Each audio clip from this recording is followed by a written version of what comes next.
১৯৭১ সালের ২৬শে মার্চ একটি জাতির আত্মপরিচয়ের সূচনা, স্বাধীনতার অগ্নিঝরা ঘোষণা। এই দিনটি বাঙালির ইতিহাসে গম্ভীর এক প্রভাত, যেখানে রক্ত, ত্যাগ আর সংগ্রামের মধ্য দিয়ে জন্ম নেয় একটি স্বাধীন রাষ্ট্রের স্বপ্ন। ২৫ মার্চের কালরাত্রির নির্মম হত্যাযজ্ঞের পর সমগ্র জাতি যখন স্তব্ধ, তখনই স্বাধীনতার আহ্বানে জেগে ওঠে বাংলার মানুষ। ১৯৭১ সালের ২৬শে মার্চ ঠিক এই দিনে চট্টগ্রামে কালুরঘাট বেতার কেন্দ্র থেকে মুক্তিকামী জনতার পক্ষ হয়ে স্বাধীনতার ঘোষণা পাঠ করেন জিয়াউর রহমান।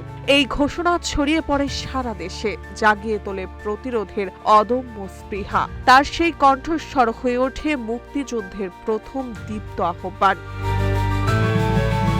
এই স্বাধীনতার চেতনা শুধু একটি সময়ের মধ্যে সীমাবদ্ধ নয়, এটি প্রজন্ম থেকে প্রজন্মে প্রবাহিত এক দায়িত্ব। সেই ধারাবাহিকতায় রাজনৈতিক অঙ্গনে গুরুত্বপূর্ণ এক নাম তারেক রহমান। তিনি স্বাধীনতার মূল চেতনা, গণতন্ত্র, জাতীয়তাবাদ ও জনগণের অধিকার, এই বিষয়গুলোকে সামনে রেখে রাজনৈতিক বক্তব্য ও কর্মসূচিতে গুরুত্ব দিয়ে আসছেন।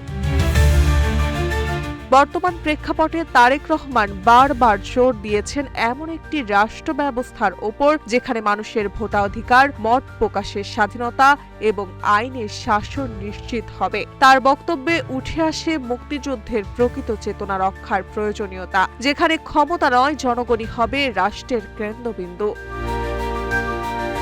২৬ মার্চ তাই কেবল অতীতের গৌরব গাথা নয়, এটি বর্তমান ও ভবিষ্যতের পথ চলার দিক নির্দেশনা। এই দিনে আমাদের দায়িত্ব শহীদদের আত্মত্যাগের মর্যাদা রক্ষা করা এবং একটি ন্যায়ভিত্তিক গণতান্ত্রিক বাংলাদেশ গড়ে তোলা।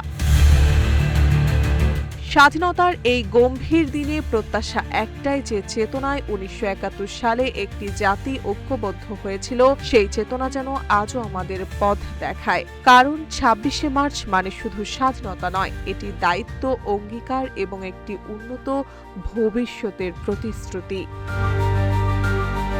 মার্জিয়া মৌ, রূপালী বাংলাদেশ।